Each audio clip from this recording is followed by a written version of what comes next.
And now we have with us our next session speaker, CA Vimal Jain sir from Delhi. And the topic for the session is burning issues under GST.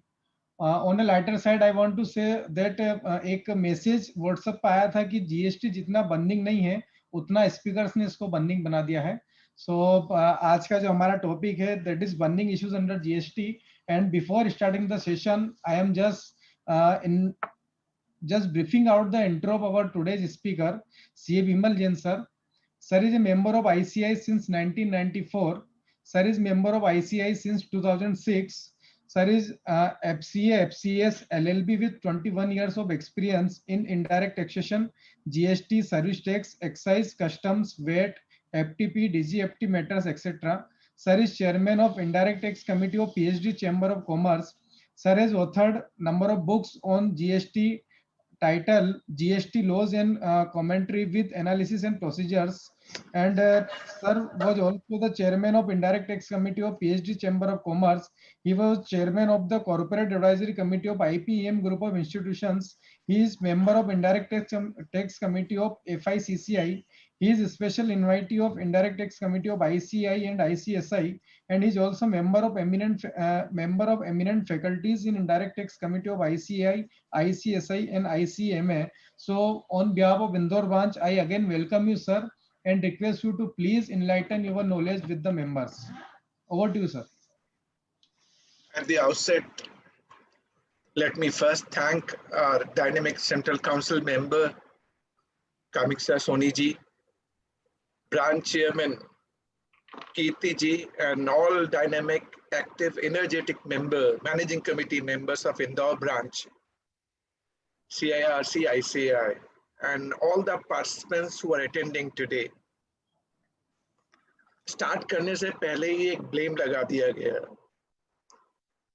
Speakers ने GST को complicated कर दिया है. बेचारा speaker जाए कहाँ? सही बोले तो फंसता है, गलत बोले तो फंसता है. और प्लस लोगों का क्या होता है मालूम है? कीर्ति जी आज आप ना मेरे साथ रहिएगा वीडियो ऑन करके. मुझे कोई, क्योंकि इस प्लेटफॉर्म पे मैं ऑडियंस को नहीं देख पा रहा, उनके चैट बॉक्स भी नहीं देख पा रहा.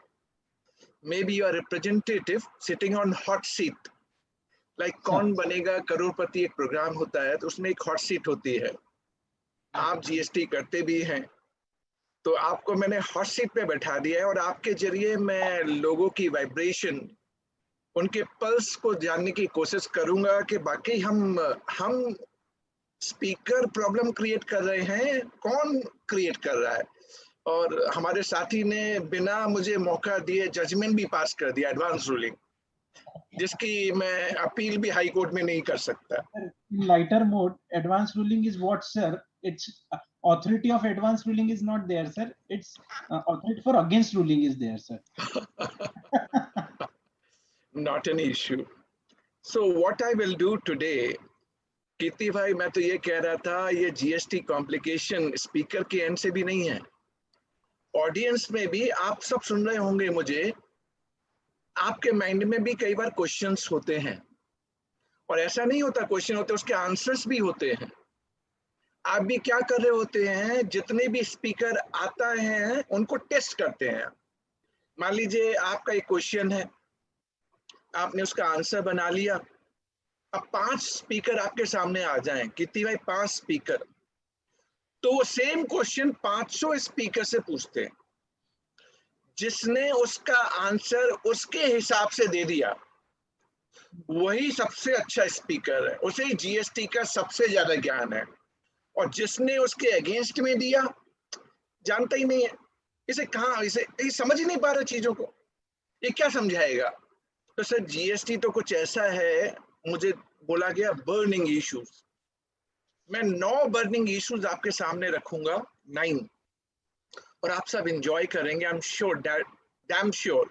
आप चैट बॉक्स पे भी अपने व्यूज रखिएगा, थोड़ा मुझे भी आइडिया लगता रहेगा, क्योंकि मैं आपका चैट बॉक्स नहीं देख पा रहा.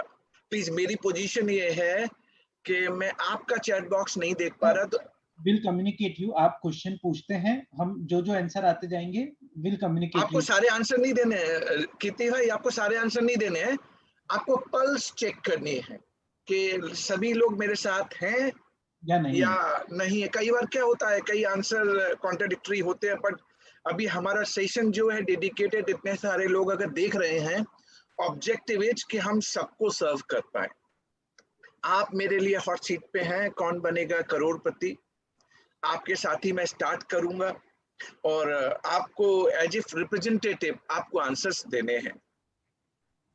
When GST got started, कमिक्सा मैम भी थोड़ा सा उन्हें वीडियो ऑन कर लिया है, तो मेरे लिए भी एडवांटेज है कि सर एक कंडीशन पे ऑन किया है, क्वेश्चन मत पूछना कुछ।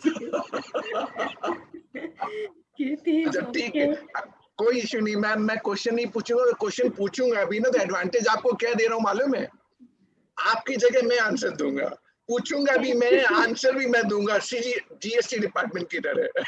Thank you sir, thank you. All right, let me start.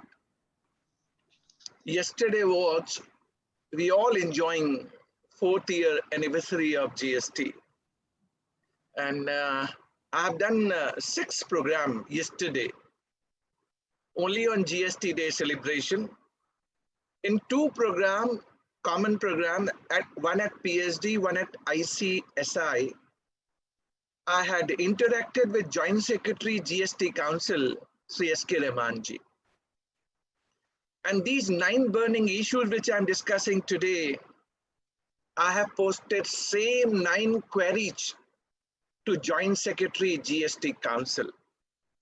I started that GST got introduced in the country on 4 broad objectives.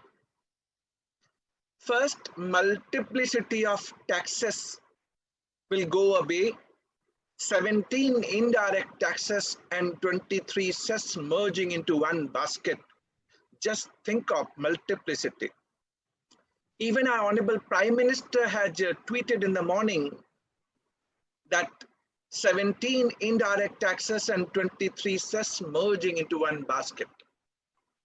Second advantage was double taxation. In GST, there is no double taxation. In pre-GST, there were many transactions chargeable to double taxation, service tax and VAT both together, like restaurant services, construction, right to use of movable goods, software. Even restaurant, you have seen that 100% VAT applicable and on 40% service tax was leviable. And software, both VAT and service tax both together. GST has provided a clarity and certainty by way of Schedule 2. Schedule 2. A transaction can either be supply of goods or supply of services. Double taxation gone in GST. Third advantage was cascading of tax. Tax on tax. Central excise charged by a manufacturer, credit was not available to the VAT dealer. And VAT dealer was charging VAT to a chartered accountant. No credit in the hands of chartered accountant for the VAT charge. Similarly, when we were charging service tax to the VAT dealer, no credit in the hands of VAT dealer, cascading of taxes. It is gone to certain extent in GST, continuing on 2 broad parameters. First, 5 specified petroleum products out of GST chargeable to pre-GST taxes, of which no credit available in GST regime. Cascading continues on 5 petroleum products. Alongside, there is block credit concept we never thought of. When GST got introduced, the tagline was seamless flow of credit across supply chain. Object clause was there will not be cascading, but there is block credit concept, section 17, subsection 5, that is creating credit is not available even though it is in the course of furtherance of business. I'm going to discuss some of the burning issues in heart and soul of GST, which is ITC. And last, one nation, one tax. I can proudly say that GST has done away, broken the state barrier. In NCR region, surrounded by UP, Haryana, Rajasthan, Delhi, VAT provision not applicable 10 kilometers away in Gurgaon, Haryana. Haryana VAT not applicable in Noida, UP VAT. We were divided on the state barrier in pre-GST era. But GST has given a platform. And I normally say, GST law is a Gita, Bible and Quran. Irrespective of any language, religion, race and caste. Because whatever GST law applicable in Delhi or Indore, applicable pan-India from Kashmir to Kanyakumari. So you need not require to worry about language. If you know GST sitting in Indore, you can do pan-India GST practice, even in Kerala, even in Tamil Nadu. Language is not a barrier. That's the reason it is being stated, one nation, one tax. बातें तो मैंने बहुत अच्छी करी, आपको भी अच्छा लगा, मुझे भी बहुत अच्छा लगा, जीएसटी इंट्रोड्यूस हो गया। अब प्रॉब्लम कहां पे, 4 साल बीते, बर्निंग कहां पे है, क्यों कॉम्प्लिकेशन है? Maybe we can do 10 minutes question answer session at the end of my deliberation, but 9 topic मैं आपको चाहता हूं कि आप मेरे साथ बने रहेंगे, समझने की कोशिश करेंगे और हम सब इसको एंजॉय भी करेंगे। सबसे पहला टॉपिक लेता हूं कीर्ति जी, 17 इनडायरेक्ट टैक्सेस। मैंने कीर्ति जी का नाम लिया तो आपको ये मालूम होना चाहिए वो आपके रिप्रेजेंटेटिव हैं। मैं जब कीर्ति जी कह रहा हूं मतलब मैं आप सबको एड्रेस कर रहा हूं। आप एक कप चाय मंगाइए और एक कप चाय के साथ इस सेशन को एंजॉय कीजिए। कोई टेक्निकल प्रोविजन, कोई पावर पॉइंट प्रेजेंटेशन, कोई हाई डोजेज प्रोविजन आपको मैं नहीं देने वाला, बट आप ही की लैंग्वेज में आपके साथ मुझे गुफ्तगू करनी है। 1 घंटे, सवा घंटे, 1.5 घंटे हम एक साथ रहेंगे आज। पहला point Kirti ji and to all audience, What is taxable event in GST? Important है ना? क्यों important है मालूम है? सेंट्रल एक्साइज मैन्युफैक्चरिंग पे लगती थी और मैन्युफैक्चरिंग होती क्या है ये अभी तक सेटल नहीं हो पाया। 70 साल हो गए, 70 years. We get lot of litigation.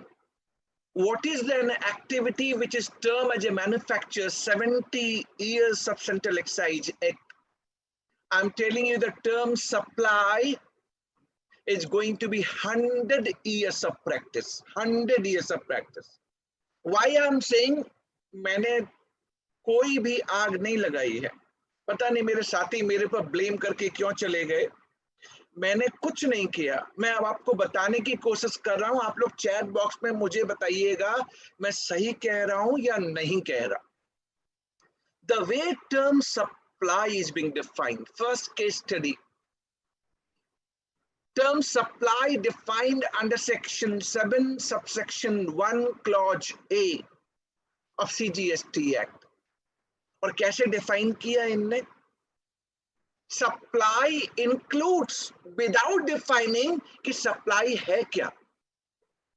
आप पहले ये डिफाइन करते कि supply means so and so. हमने जितने भी टैक्सेशन ज्यूरिस्प्रूडेंस देखे हैं, चाहे वो इंडिया के हो चाहे वो इंडिया के बाहर हो, आप यूरोपियन यूनियन चले जाइए, OECD गाइडलाइंस देख लीजिएगा। Any term which is being defined it start supply means so and so, but हमारे CGST एक्ट में आवाज बैकग्राउंड में आ रही है कीर्ति भाई। यस सर, मैं म्यूट करवाता हूँ। हाँ, कोई जय है। Jai ji, kindly mute yourself. Yes sir. term supply includes, so without defining supply, you kept it subjective, open, divergent interpretation by one person to another person, and then inclusive definition. And then saying includes all forms of supply of goods or services or both. इतनी line सुनने के बाद मुझे या आपको लगता है कुछ और आगे कहना चाहिए था इनको? Supply includes all forms of supply of goods or services or both. उसके बाद भी इनको ये लगा बिमल को शायद समझ में नहीं आएगा. उनने कहा such as, एग्जाम्पल बच्चे को समझाते नहीं है, जब आप आईडीटी का फाइनल कोर्स कर रहे हैं तो समझाते ना, ऐसे ही डेफिनेशन समझा रही है. such as sell, transfer, barter, exchange, licensing, leasing, renting or disposal. 8 term इन लोगों ने such as में डाले, but none of the term is defined in GST law. आप सोचिए, पहले सब्जेक्टिव डेफिनेशन, फिर इंक्लूसिव, फिर जो एग्जेम्पलरी टर्म्स डाले उनकी कोई डेफिनेशन जीएसटी लॉ में नहीं है. अब आप मुझे बताइए, जो जीएसटी का एक स्तंभ है टैक्सेबल इवेंट, आपने उसको ही प्रॉपर्ली डिफाइन नहीं किया, केप्ट इट ओपन. कई बार आप कहते हैं ना, एम्प्लॉयर ने एम्प्लॉय को सर्विस दी, एम्प्लॉय टू एम्प्लॉयर तो शेड्यूल 3 है, neither supply of goods nor supply of services. Employer to the employee भी कोई सर्विस होती है क्या? मुझे तो नहीं समझ में आता. इवन क्रॉस चार्ज एक नया कॉन्सेप्ट, एक ब्रांच से दूसरे ब्रांच, डीम्ड सप्लाई मान ली. These are all going to be debated, rest assured. So on first point, term supply is a subjective term, inclusive term, and going to be litigated in time to come. मैंने ये वाली बात आपके सामने नहीं रखी है. विश्वास मानिए, कल जॉइंट सेक्रेटरी जीएसटी काउंसिल के सामने मैंने ये वाली बात रखी. मैंने कहा सर, जीएसटी लॉ को गुड एंड सिंपल टैक्स बनाना था, आपने टर्म सप्लाई को इतना सब्जेक्टिव और इंक्लूसिव बना दिया है. आने वाले टाइम पे जैसे मैन्युफैक्चर का हाल है, टर्म मैन्युफैक्चर का हाल है, वो टर्म सप्लाई का होने वाला है. First burning point. और इस बर्निंग पॉइंट में मैं एक केस स्टडी करूं तो आपको अच्छा भी लगेगा, आप समझ भी पाएंगे और चीजें भी इंटरेस्टिंग हो जाएंगी. मान लीजिए मैं गुड्स सप्लाई करता हूं, एज्यूम कर लीजिए दिल्ली से इंदौर. कीर्ति भाई, अब आपको आंसर देना है, अब आपके लिए केस स्टडी है. मैं दिल्ली से इंदौर सप्लाई ऑफ गुड्स में एंगेज्ड हूं. अब जब मैंने सप्लाई आपको की, मान लीजिए आपने मुझे कोई भी कंसिडरेशन नहीं दिया, नो कंसिडरेशन नहीं दिया आपने. जब कंसिडरेशन नहीं दिया तो मैं आपसे एक चीज पूछना चाह रहा हूं, क्या इस पे जीएसटी लगेगा? सप्लाई की डेफिनेशन को पूरा कर देता हूं जिससे आपको एडवांटेज हो जाए. सच एज के बाद 8 टर्म्स उन्हें इंक्लूड किए, made or agree to be made for a consideration. Consideration can be monetary, can be non-monetary, made by a person in the course or furtherance of business. ये definition है. अब इस definition को mind में रखिए. आप सबसे पूछ रहा हूं कि जो मैंने supply of goods किया उसमें कोई consideration नहीं है, GST लगेगा? This is my simple question. Please बताइए. कीर्ति जी आपके बिहाफ पे मुझे आंसर देंगे और मैं आपसे पूछ रहा हूं, कीर्ति भाई जीएसटी लगेगा क्या? हाँ या ना? आपका आंसर चैट बॉक्स पे यस या नो होना चाहिए. कीर्ति भाई बताइए, लगेगा क्या?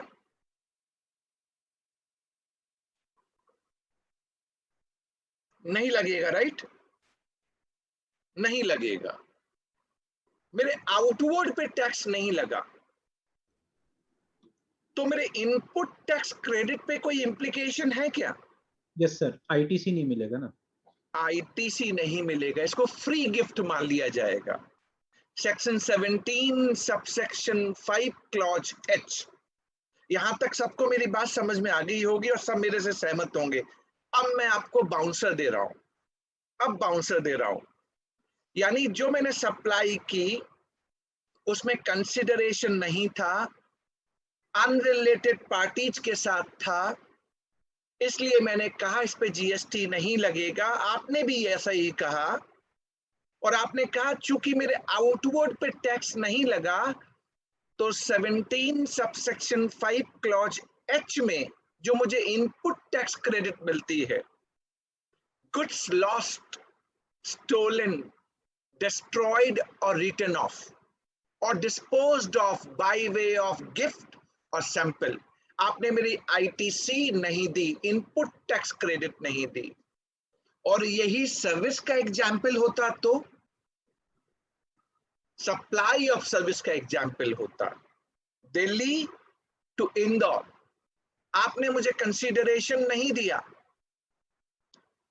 कंसीडरेशन नहीं दिया, जीएसटी नहीं लगेगा, क्वाइट श्योर। बट अब मैं क्वेश्चन आपसे पूछ रहा हूं, क्या कोई आईटीसी रिवर्सल करना पड़ेगा? लाइक 17 सबसेक्शन 5 क्लॉज एच में गुड्स लॉस्ट, गुड्स सर्विस की कोई बात नहीं करता, तो आईटीसी कोई रिवर्सल करना पड़ेगा क्या? कीर्ति भाई बताइए। सर मेरे हिसाब हाँ, से तो नहीं करना पड़ेगा। अभी कीर्ति भाई बट ने अपने हिसाब से बताया है, आप सब बताइए, मैं आप सबसे पूछना बट सर चाह अब रहा हूँ। देखता हूँ चैट बॉक्स, एक सेकंड सर, आपको एक सेकंड सर। आप सबसे पूछ रहा हूं, आप सब बताइए। गुड्स के केस में तो आई एम फाइंडिंग के करस्पॉन्डिंग प्रोविजन है, पर सर्विस के केस में वो 17 सबसेक्शन 5 क्लॉज एच नहीं बोलता। तो टू माई माइंड कीर्ति भाई, आपको क्या लगता है कोई रिवर्सल की जरूरत पड़ेगी? सर मुझे तो नहीं लगता है, बट पार्टिसिपेंट्स कह रहे हैं कि yes we have to reverse the ITC. Kirti भाई को नहीं लगता, कुछ पार्टिसिपेंट्स बोल रहे होंगे। एम आई राइट कीर्ति भाई? ऐसा नहीं है कि सब बोल रहे होंगे। M I right? जो यस कह रहे हैं मैं उनसे कहूं, सर सर्विस का रिवर्सल नहीं करना, क्योंकि इस सर्विस के लिए वो बार ही नहीं करता, वो कहता ही नहीं है। Am I clear to all? और किसी को ये लगे कि एग्जिम्प्टेड सप्लाई हो गई, किसी को ये लगे कि एग्जिम्प्टेड सप्लाई हो गई, तो एग्जिम्प्टेड सप्लाई का मतलब होता क्या है? जो निल रेटेड है, जो एग्जिम्प्टेड है by way of exemption notification, या नॉन टैक्सेबल है, ये तो सप्लाई है ही नहीं। So where is the question of non taxable और एग्जिम्प्टेड और निल रेटेड? हेंस इसमें रिवर्सल की जरूरत नहीं है। माय फर्स्ट केस स्टडी, तो मैंने देखिए आपको सप्लाई के ऊपर कहा और आपको समझाया। फर्स्ट पॉइंट, आप लोग मुझे बताइए, मेरी बात अब आपको समझ में आ गई ना? ठीक है, आपने जो आंसर दिए वेल एंड गुड, बट मैंने आपको लॉ की पोजीशन समझाई और कनेक्ट किया। मेरे हिसाब से सर्विस के केस में there is nothing, no bar. Please chat box में आप लोग एक बार यस भी कर दीजिए। कीर्ति भाई ने भी मेरी बात मान ली थी कि सर्विस में रिवर्सल नहीं करना होगा, तो मैं आपका व्यू मान लेता हूं, यही व्यू है। अब दूसरी केस स्टडी लेता हूं, दूसरी case study interesting one, supply पे ही लेता हूं, क्योंकि ये वाला पार्ट भी मैंने जॉइंट सेक्रेटरी जीएसटी काउंसिल के सामने रेज किया था, आज फिर आपके सामने रेज करता हूं। मैंने कहा सर 3 ट्रांजैक्शन हैं जिनके ऊपर आप लोगों ने क्लैरिफिकेशन लेट दिया, और वो 3 ट्रांजैक्शन क्या है पहले आप समझ लीजिए। कीर्ति भाई, मैं $100 पे माल इंपोर्ट कर रहा था कोरियर से, $100 पे। When my goods on high seas, मैंने ये आपको $120 पे बेच दिया, कीर्ति आपको $120 पे बेच दिया। अब बिमल जैन की बुक्स में $100 की परचेज कॉस्ट, $120 की सेल्स रेवेन्यू, मैंने माल बेचा है हाई सी सेल पे, आप लोग मुझे चैट बॉक्स में बताइए, बिमल की जो $120 की रेवेन्यू है उस पे जीएसटी लगेगा? से यस और नो। आप चैट बॉक्स में इतना ही लिखिए। कीर्ति भाई अब आपके बिहाफ पे मुझे आंसर देंगे। कीर्ति भाई लगेगा क्या? यस या नो? नहीं लगेगा, नहीं लगेगा। ओह कीर्ति, तो लोग भी यही बोल रहे हैं, हमारे साथी भी यही बोल रहे हैं। नहीं सर, अभी अभी जो है मतलब अमेंडमेंट आ जाएगा, वो पुराने के लिए लिखा है उन्होंने। और एक सेकंड सर, थोड़ा सा टाइम लग रहा है एक्चुअली इसमें अपडेट होने कोई में। इशू नहीं कीर्ति भाई, कोई इशू नहीं। चलो हम लोग थोड़ा सा मोमेंटम को बनाए रखते हैं। यस यस नो सर, का इसमें मेंबर्स अब आने लगे हैं सर इसमें आंसर्स। और मेंबर का है कि लगेगा, मतलब कुछ मेंबर्स कह रहे हैं लगेगा, कुछ कह और रहे हैं कुछ नहीं लगेगा। नहीं लगेगा। चलिए कोई इशू नहीं, मुझे इतना समझ में आ गया। दूसरा ट्रांजैक्शन लेता हूं। कीर्ति भाई, मुझे यूएस के कस्टमर ने कहा कि बिमल जी एक पर्टिकुलर गुड्स चाहिए मुझे। मैंने क्या किया, एक सप्लायर कोरिया में है, उससे कहा कि ये गुड्स यूएस भेज दो डायरेक्टली। $100 की उसने मुझे बिलिंग की, माल कोरिया से यूएस चला गया। $120 पे मैंने सेल्स रेवेन्यू जनरेट किया। मेरे $120 पे जीएसटी लगेगा? Second question. कीर्ति भाई आप आंसर दे दो, आप चैट बॉक्स छोड़ दो, आप आंसर दे दो। मैं ये मान लूंगा कि आप नहीं लगेगा सर। रिप्रेजेंटेटिव हो। लगेगा? नहीं नहीं, नो सर। नहीं लगेगा, नहीं लगेगा। कीर्ति भाई ने कहा नहीं लगेगा, मैंने कंक्लूड नहीं किया अभी, मैं अपना आंसर बाद में दूंगा। थर्ड ट्रांजैक्शन, कीर्ति भाई $100 पे मैंने इंपोर्ट किया and I have stored the goods in custom bonded warehouse. तो मैं inbound bill of entry file करता हूं, inbound bill of entry file करता हूं। जब मेरा गुड्स स्टोर था तो मैंने कीर्ति भाई को $120 पे बेच दिया। And Kirti ji suppose to file ex bond bill of entry for home consumption. तो सेम सिचुएशन, $100 पे इंपोर्ट किया, कस्टम बॉन्डेड वेयरहाउस में मैंने स्टोर कर दिया, जिसको कीर्ति जी ने मुझसे परचेज कर लिया, और कीर्ति जी एक्सबाउंड बिल ऑफ एंट्री फाइल करेंगे। पर मेरे बुक्स में $120 की सेल्स रेवेन्यू है। जीएसटी लगेगा क्या? थर्ड ट्रांजैक्शन, प्लीज आप लोग बताइए लगेगा क्या? यस या नो? कीर्ति भाई आप बताइए। अब आप छोड़ दीजिए चैट बॉक्स। कीर्ति भाई आप यू से यस और नो, लगेगा या नहीं लगेगा? लगेगा सर। आपके हिसाब से लगेगा, M I right? Yes sir. अब आप लोग ध्यान से सुनिए, ये क्वेश्चन मैंने कल ज्वाइंट सेक्रेटरी जीएसटी काउंसिल उनको रेज किया था। पहले आपको बता दो, इन तीनों ट्रांजैक्शन पे जीएसटी नहीं लगेगा। कहां लिखा है? Para 7 and para 8 of schedule 3। And schedule 3 बोलता है neither A supply of goods nor supply of services. GST नहीं लगेगा, नहीं लगेगा।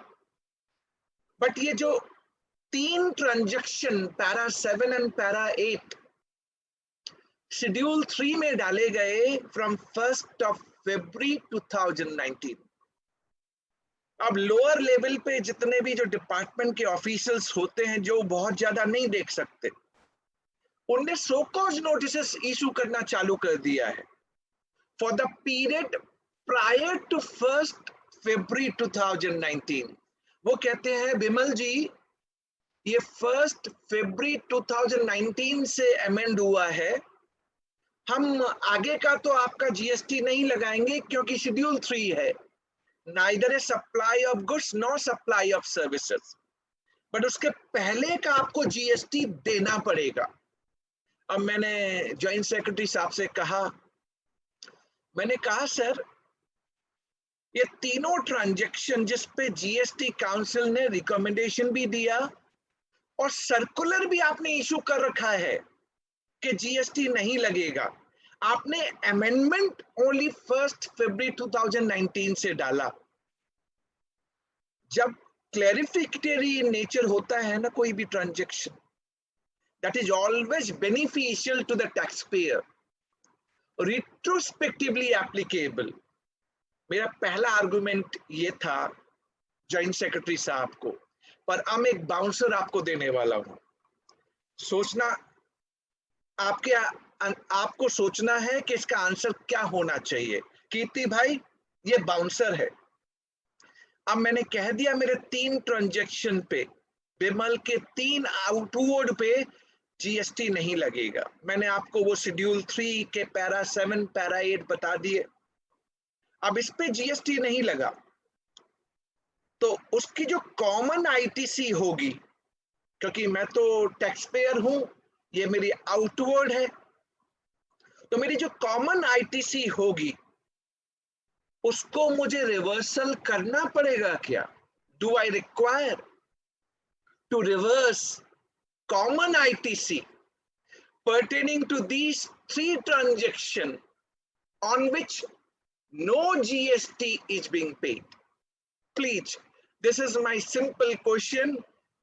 Answer in a chat box. अगर रिवर्सल करना है तो यस कहिए, अगर रिवर्सल नहीं करना है तो नो कहिए. फिर मैं कीर्ति जी से पूछ लेता हूं. कीर्ति जी, आप बताइए, रिवर्सल बनता है या नहीं बनता? प्लीज.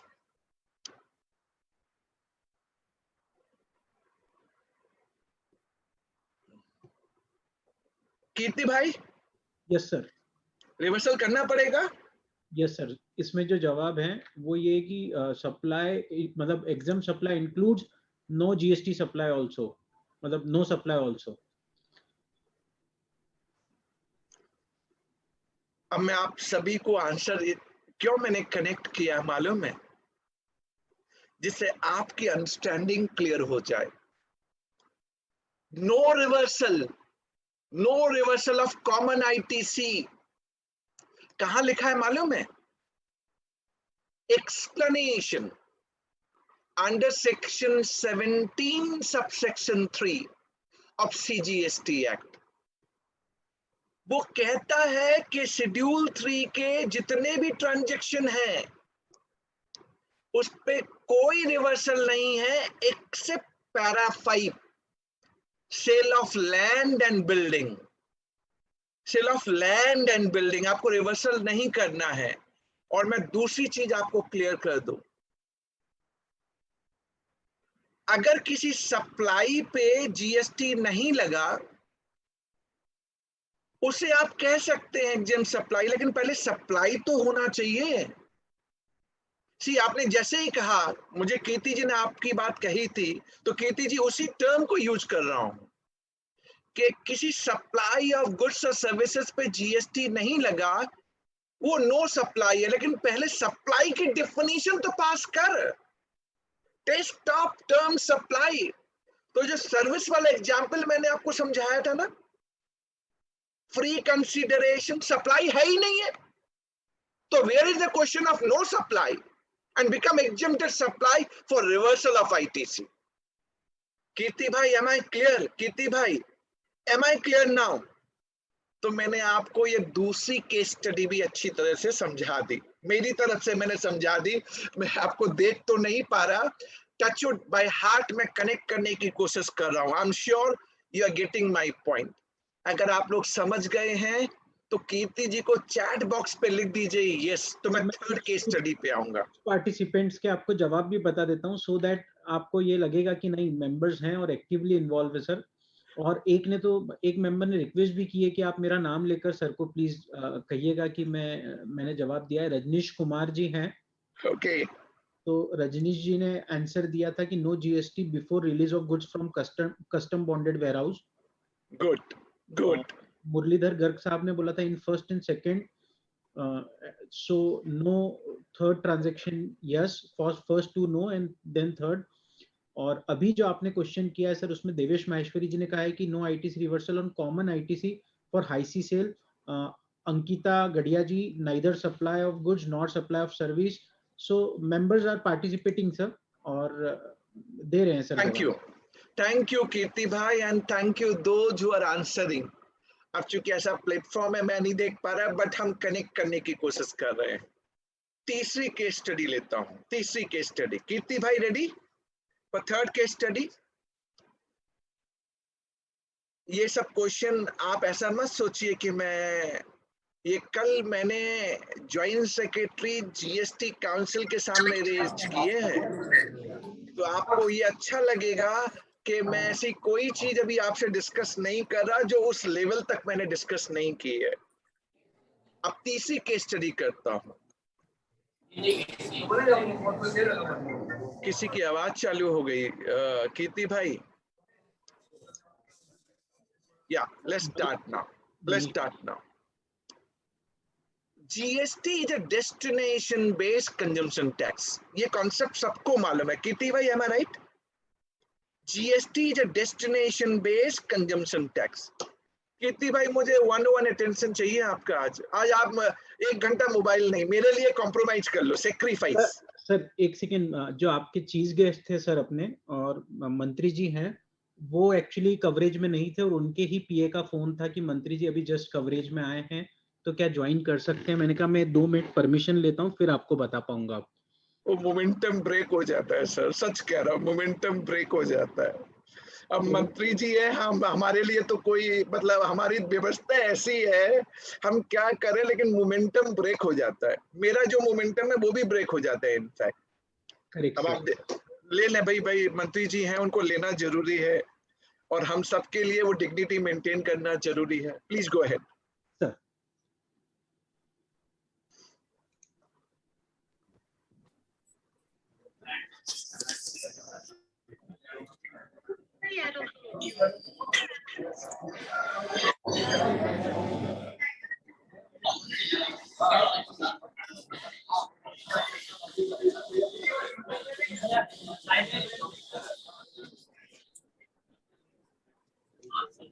तो आगे हमारे अतिथि यहाँ हम सब मिल स्वागत करते हैं।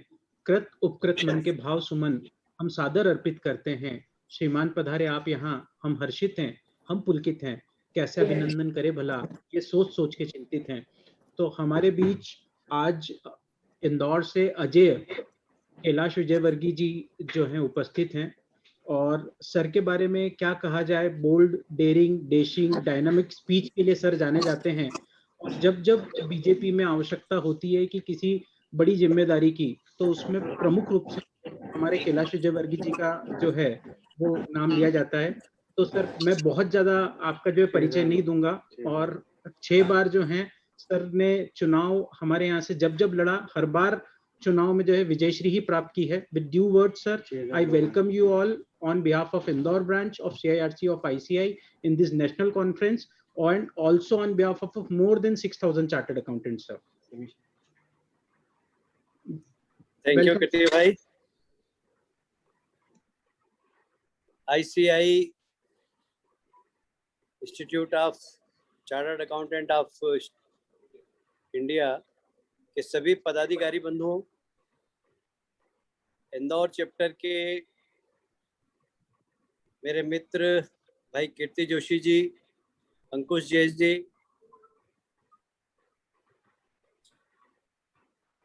मुझे बहुत प्रसन्नता है कि मैं आज देश भर के चार्टर्ड अकाउंटेंट से सीधे बात कर रहा हूं, पर क्षमा भी चाहूँगा कि विलम्ब से आ रहा हूं, क्योंकि आज मेरा धार जिले में कम से कम 3 साल बाद दौरा हुआ। मुझे भी पता नहीं था कि कार्यकर्ताओं में इतना जोश होगा। मुझे 4 बजे इंदौर पहुंचना था, पर मेरा अभी आधा दौरा भी कंप्लीट नहीं हुआ है। और मैं अभी बीच में मनावर में मैंने सर्किट हाउस लिया है और यहाँ से मैं आपसे चर्चा कर रहा हूँ। सबसे पहले तो आप सबको मैं बधाई देता हूँ, धन्यवाद देता हूँ, और निश्चित रूप से समाज के अंदर चार्टर्ड अकाउंटेंट की भूमिका बड़ी महत्वपूर्ण है, इस दृष्टि से कि देश की अर्थव्यवस्था, उसमें सीए की बड़ी भूमिका होती है, क्योंकि सरकारी खजाने में टैक्स जमा हो, इसमें सलाहकार हमारे सीए बंधु रहते हैं। और यदि उन्होंने सरकार के टैक्स में कमी करने के लिए कॉरपोरेट्स को या उद्योगपतियों को सलाह दी, तो देश का भारी नुकसान हो जाता है। इसलिए देश की अर्थव्यवस्था मजबूत हो, इसमें सीए की बड़ी महत्वपूर्ण भूमिका होती है। वैसे अब दुनिया के अंदर वैसे तो ये एटॉमिक वर्ड हो गया है, अब बड़े बड़े हथियार हो गए, मिसाइलें हो गई है, पर एक बार हमारे पूर्व राष्ट्रपति अब्दुल जे कलाम ने एक बहुत अच्छी बात कही थी। उन्होंने कहा था कि आने वाला जो दुनिया के अंदर युद्ध होगा वो मैनलेस वार होगा, मनुष्य सामने नहीं होगा, और या तो टेक्नोलॉजी होगी या फिर आर्थिक बांड चलेंगे और लोग आर्थिक रूप से गुलाम करेंगे दूसरे देशों को। जैसा कि हम देख रहे हैं कि आज पाकिस्तान आर्थिक रूप से गुलाम हो गया है और चाइना और दूसरे देशों ने उनको बिल्कुल आर्थिक रूप से गुलाम ही बना रखा है। तो अब देश को जीतने का तरीका बदल गया है। किसी भी देश को आप गुलाम बना सकते हैं आर्थिक रूप से। तो ऐसे समय में जब दुनिया अर्थव्यवस्था के बारे में सोच रही है, अर्थतंत्र के बारे में सोच रही है, अर्थ के पावर के बारे में सोच रही है, ऐसे समय में चार्टर्ड अकाउंटेंट की भूमिका बड़ी महत्वपूर्ण हो जाती है, ऐसा मेरा मानना है। तो देश के स्वास्थ्य के मतलब देश का जो स्वास्थ्य है, विशेषकर वित्त का, अर्थ का, उसकी नाड़ी आप लोगों के हाथ में। जैसे मनुष्य का नाड़ी डॉक्टर होता है, वह MBBS होता है, पर देश की अर्थव्यवस्था की नाड़ी आपके हाथ में। और वैसे भी इंदौर के चार्टर्ड अकाउंटेंट, देश के चार्टर्ड अकाउंटेंट की भूमिका बड़ी सकारात्मक है।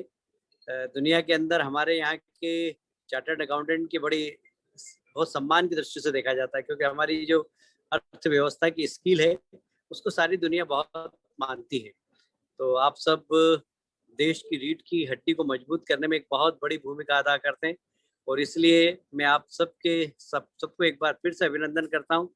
इस एसोसिएशन का जो अधिवेशन चल रहा है, ये निश्चित रूप से एक सकारात्मक विचार करते हुए देश में कैसे अर्थव्यवस्था मजबूत हो, इसमें सलाह भी एक दूसरे से देखकर और देश को भी दे सकते हैं।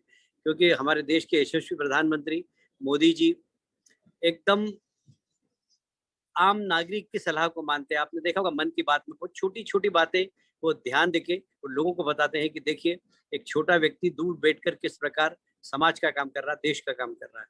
तो मोदी जी देश के प्रधानमंत्री पर आम आदमी भी सलाह दे सकता है। आपका तो इतना बड़ा प्लेटफॉर्म है।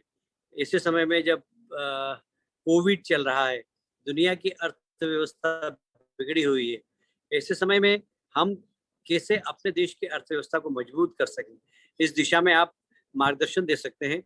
मैं समझता हूं कि आपकी भूमिका देश की अर्थव्यवस्था को मजबूत करने में बड़ी सकारात्मक हो सकती है। तो मैं इस अवसर पर आप सबको बधाई देता हूं। देश भर के हमारे सीए बंधुओं से क्षमा भी चाहता हूं कि मैं आने में विलंब हुआ, क्योंकि बीच कार्यक्रम में अपना दौरा छोड़कर आपसे बात कर रहा हूं और वापस फिर मेरा दौरा प्रारंभ हो जाएगा। तो मैं आप सबको शुभकामनाएं देता हूं। उम्मीद है कि आप सब देश के लिए सकारात्मक अर्थव्यवस्था में अपने सुझाव भी देंगे, और एक अभी जो एक आर्थिक संकट आया है कोविड के कारण, उससे देश कैसे उभर सके, इस बारे में भी आपके इस सम्मेलन के दौरान ये विषय बिल्कुल होना चाहिए। और इसमें सलाह आप हमारे देश की वित्त मंत्री को दे सकते हैं, मुझे भेज सकते हैं, मैं माननीय प्रधानमंत्री और वित्त मंत्री को दे सकता हूं, जिससे हम कैसे देश की अर्थव्यवस्था को मजबूत कर सकें। मैं एक बार फिर से आपका अभिनंदन करता हूं। हमारी बहन केमिशा सोनी, जो कि हमारे इंदौर से रिप्रेजेंट करती है देश के संस्था में, तो मैं उनको भी धन्यवाद देता हूं। और आप सबके उज्जवल भविष्य की कामना करते हुए अपनी बात को विराम देना चाहूँगा। भारत माता की जय। एक बार फिर से आप सबको बहुत बहुत शुभकामनाएं। बहुत बहुत धन्यवाद सर। और मैं केमिशा मैडम से ही निवेदन करूंगा कि वे इंदौर का गौरव भी है हमारे लिए, और इंदौर ही नहीं बल्कि पूरे भारत में इंदौर को हमारी तरफ से प्रतिनिधित्व करती हैं। तो मैं मैडम से रिक्वेस्ट करूंगा कि मैडम आप वोट ऑफ थैंक्स और 2 शब्द कहें। और नीलेश गुप्ता जी भी हैं, मैं उनकी उपस्थिति को भी यहाँ जो है वो स्वीकार करता हूँ। ऑनरेबल विजय वर्गीय जी, मैं आपसे हमेशा मुलाकात होती जब आप कलकत्ता फ्लाइट रहते और मैं रायपुर या कलकत्ता, तो मैं इतना जरूर बताना चाहूंगी कि कलकत्ता जो हमारा ईस्टर्न रीजन पड़ता है, तो वहाँ के मेंबर हमेशा मुझसे ये पूछते थे कि उनमें उनके व्यक्तित्व में क्या प्रभावशालीता है कि हम लोगों क्या सबके बीच में, मतलब जो वहां के लिए है, तो वो हमेशा मेरे से ये क्वेश्चन हमेशा आते थे जब भी मैं कलकत्ता विजिट करती थी और चार्टर्ड अकाउंटेंट वहां के थे, तो हमेशा पूछते थे, क्योंकि आपके साथ इंदौर नाम वहां भी पहुंचता था, और मेरे साथ जब इंदौर की बात होती थी तो आपका वहां पे रिकॉग्निशन के लिए मैं आपका धन्यवाद देती हूँ कि मतलब आपका रिकॉग्निशन वहां पे इंदौर नाम से भी बहुत जाना जाता है, क्योंकि आपके नाम से फिर मुझे पूछते थे कि इंदौर से ऐसी शख्सियत है जो हमारे कलकत्ता और बंगाल में छा गए हैं।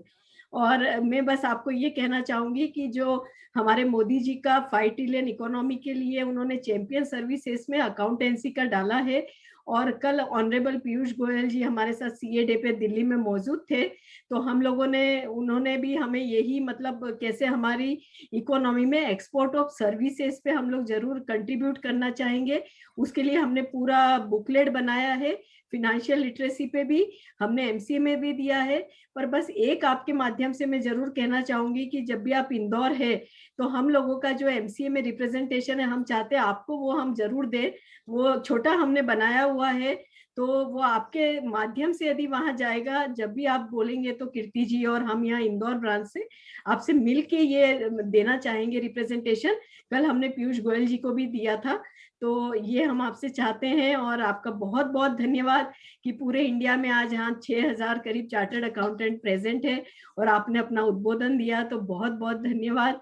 और हम कैसे मतलब इसमें पार्टनर इन नेशन बिल्डिंग कैसे और कंट्रीब्यूट कर सकते हैं, तो आपसे मीटिंग के थ्रू जरूर जानना चाहेंगे। और हमारा भी हम अवगत कराना चाहेंगे, क्योंकि मोदी जी ने मन की बात में भी मेंशन किया था कि हमारे इंडिया की फर्म कैसे ग्लोबल बने, कैसे हमारी सीए फर्म ग्लोबल दिखे, तो उसके लिए जो हमने बनाया है, तो जरूर आप मौका देंगे तो हम जरूर प्रेजेंट करना चाहेंगे। धन्यवाद सर।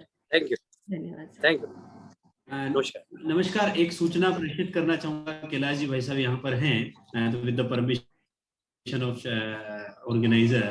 भाई साहब, पहले तो बहुत बहुत नमस्कार। जैसा कि अभी जो चर्चा आपने की है, उसी कड़ी में अभी 5 मिनट पहले कोटा ब्रांच का हमारा एक प्रोग्राम था, वहां पर माननीय हमारे ओम बिरला साहब उसमें उपस्थित हुए थे, और उन्होंने एक बात रखी थी हमारे सामने कि भाई जिस प्रकार से जो सरकार की योजनाएं हैं वो रूरल इंडिया में भी पहुंचाई जाए। उसी कड़ी में भाई साहब मैं आपको अवगत कराना चाहता हूं कि उसी कड़ी में हमारा जो सेंट्रल इंडिया रीजन है, जिसमें 47 ब्रांचेस और 7 राज्य आते हैं और 207 लोकसभा क्षेत्र का समाहन है, उसमें कल ही हमने इंदौर से उसको माननीय सांसद शंकर ललवानी जी के मुख्य अतिथि में एक करदाता जागरूकता अभियान लॉन्च किया है, जिसमें हम हर लोकसभा क्षेत्र में जाकर के वहां पर छोटे छोटे व्यापारियों को कर संबंधी कानूनों की जानकारी देंगे और सरकार द्वारा जो एमएसएमई सेक्टर छोटे व्यापारियों को जो प्रोत्साहन उपलब्ध हैं उनके बारे में बताएंगे। क्योंकि हम ये समझते हैं कि जिस छोटे छोटे व्यापारियों से बढ़कर एमएसएमई सेक्टर से मिलकर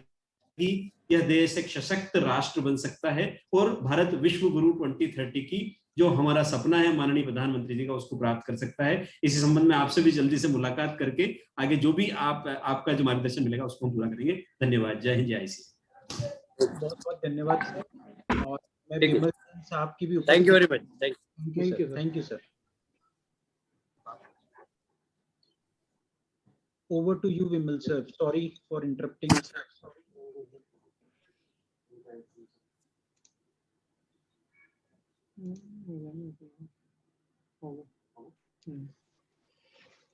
स्टार्ट करूं कीर्ति भाई? सर मैं बता दूं सर, थोड़ा सा इसलिए सर को साथ में लिया बिकॉज सर आने वाले थे स्टार्टिंग में, बट लेट हो गया। कीर्ति भाई मैं आपका पार्ट हूँ। हम तो घर के बंदे हैं, हम बाहर के है ही नहीं। मैं तो कितने लोग हैं सब मानेंगे मैं घर का ही बंदा, उनके घर का बंदा हूँ। तो I understand all this thing. और ऑर्गेनाइजर के लिए तो बड़ी प्रॉब्लम होती है सारी चीजें मैनेज करना। Being chairman of IDT committee, PhD chamber of commerce, कई बार मुझे भी फेस करनी पड़ती है, बट नेवरदलेस कैरिंग ऑन। कीर्ति भाई आप हॉट सीट पे थे, अब आपके बगल में आनंद जैन है, क्या नाम भूल रहा हूं मैं, आप अनम्यूट करें। सर अंकुश जैन सर। अंकुश जैन, अंकुश को भी थोड़ा साथ ले लेता हूँ। यही आग लगा के गया था और हमारे ऊपर डाल के गया था। सारी आग का दोष ने हमारे ऊपर डाल दिया था। अंकुश तैयार हो? चलो स्टार्ट करते हैं। अभी हम सुन रहे थे एक्सपोर्ट ऑफ सर्विसेज के ऊपर, एक्सपोर्ट ऑफ सर्विसेज को कैसे आगे बढ़ाना है। कमिक्सा मैम ने भी कहा था कि कल पीयूष जी के साथ मिले हैं, $5 ट्रिलियन इकोनॉमी की हम बात कर रहे हैं। मैं आज एक ऐसा एग्जाम्पल आपके सामने डिस्कस करने जा रहा हूं जिसमें government policy decision and taxation policy साथ साथ नहीं चलती है, और जब साथ नहीं चलती हैं then this create bottleneck, obstacle. Kirti भाई, ये स्टडी इतनी अच्छी स्टडी है जिसको मैं सुनाने जा रहा हूं आप सभी को। हम सब चाहते हैं एक्सपोर्ट बढ़े, बट एक्सपोर्ट बढ़े उसके लिए टैक्सेशन में क्या करना चाहिए वहां हमारा ध्यान नहीं जाता। एक दो केस स्टडी में एक्सपोर्ट के ऊपर करूंगा क्योंकि कमिक्सा मैम ने कहा कि चैंपियंस के अंदर हमारी हमने इस सर्विसेज को डाला है, हम एक्सपोर्ट को भी आगे बढ़ाना चाहते हैं, तो लेट्स डू इट। कीर्ति भाई एंड अंकुश, आप दोनों साथ हैं और मोबाइल हम 1 घंटा यूज नहीं करेंगे, राइट? चलिए, अब तो फ्री है ना, अब तो एकदम फोकस होना चाहिए। कीर्ति भाई, आप इंदौर में हैं और आप सब ध्यान से सुनिए, वापस बैक टू मेन स्ट्रीम। जितना भी मुझे 45 मिनट या 1 घंटा जितना भी ये लोग देंगे उतना ही बोलूंगा, उससे ज्यादा कुछ नहीं बोलूंगा। तो आप लोग बस मेरा साथ दीजिए, जितनी केस स्टडी करूं आप इंजॉय कीजिए। एंड चूंकि अभी ये एक्सपोर्ट की बात हुई है तो आपको बहुत अच्छा लगेगा, और कल मैंने रेज भी किया था इसको। कीर्ति जी इंदौर में है, कीर्ति जी को मान लीजिए कोरिया की एक कंपनी ने अप्रोच किया, और कोरिया की कंपनी ने कीर्ति जी से कहा, कीर्ति एक काम कीजिए, आप इंडिया में हमारा मार्केट बेस बनाइए जिससे हम अपना गुड्स सप्लाई करें कोरिया टू इंडिया। जब आप कस्टमर बेस बनाएंगे तो हम उनको माल बेचेंगे, माल बेचेंगे तो जो भी हम माल बेचेंगे उसका 10% कमीशन आपका। कीर्ति भाई आपका, कीर्ति जी मेहनती तो है ही, आपको मालूम है, और अंकुश का भी साथ है, तो दोनों भाई मिल जाते हैं और एक फर्म बना लेते हैं। मार्केट डेवलप किया जाता है, पूरा कस्टमर आइडेंटिफाई होते हैं, फॉरेन सप्लायर कोरिया का उसने माल सप्लाई कर दिया। अब इनने इनवॉइस रेज किया फॉरेन कंपनी को, फॉरेन सप्लायर को। मेरा सिंपल क्वेश्चन है, invoice raise by Kirti ji to foreign supplier is export of service or not? Export होगा या नहीं होगा, प्लीज बताइए। और अगर आप थोड़ा समझना भी चाहें तो मैं प्रोविजन भी आपको बता दूं। एक्सपोर्ट ऑफ सर्विसेज के लिए आपको 5 कंडीशन सेटिस्फाई करनी पड़ेगी। सप्लायर इंडिया में होना चाहिए, इंदौर में है। रिसिपिएंट आउटसाइड इंडिया होना चाहिए, कोरिया है। पेमेंट कन्वर्टेबल फॉरेन एक्सचेंज में आना चाहिए, बिल्कुल कीर्ति जी के पास पेमेंट कन्वर्टेबल फॉरेन एक्सचेंज में आया है। And they are not merely establishment of distinct persons. So कीर्ति जी और जो foreign supplier है separate है, they are not merely establishment of distinct person. Last, place of supply outside India होनी चाहिए। अब ये 5 कंडीशन एक्सपोर्ट की हैं जो मैंने आपके सामने रख दी। अब आप लोग मुझे बताइए ये एक्सपोर्ट ऑफ सर्विस है या नहीं है? अगर है तो यस लिखिए, नहीं है तो नो लिखिए। कीर्ति जी? सब मेंबर्स बोल रहे हैं yes it's export of service. अच्छा, और कीर्ति जी आप क्या कह रहे हैं? होना चाहिए सर। कीर्ति जी फर्म नहीं है वैसे, उन्होंने कहा होना चाहिए। Yes sir. बट मैं आपको बता दूं कीर्ति जी के लिए प्रॉब्लम नहीं है अकेली। बॉम्बे हाई कोर्ट में अभी एक केस गया है, धर्मेंद्र एम जानी, डिवीजन बेंच, 2 जजेस बैठते हैं, दोनों जजेस डिफरेंट व्यू रखते हैं। एक कहता है एक्सपोर्ट ऑफ सर्विसेज है और एक कहता है एक्सपोर्ट ऑफ सर्विसेज नहीं है। बॉम्बे हाई कोर्ट, इससे पहले गुजरात हाई कोर्ट ने कह दिया, और क्यों कह दिया पहले बैकग्राउंड समझा दूं। देखिए 5 कंडीशन मैंने आपको बताई ना। फिर से रिपीट करता हूं जिससे आपको इंटरेस्टिंग भी लगे और आप समझ भी पाए। कीर्ति भाई, चूंकि आपने भी कहा होना चाहिए, लेकिन है नहीं है एक्सपोर्ट ऑफ सर्विस। अगर आप प्रोविजन को देख ले तो अब क्यों नहीं है वो प्रोविजन बताता हूं।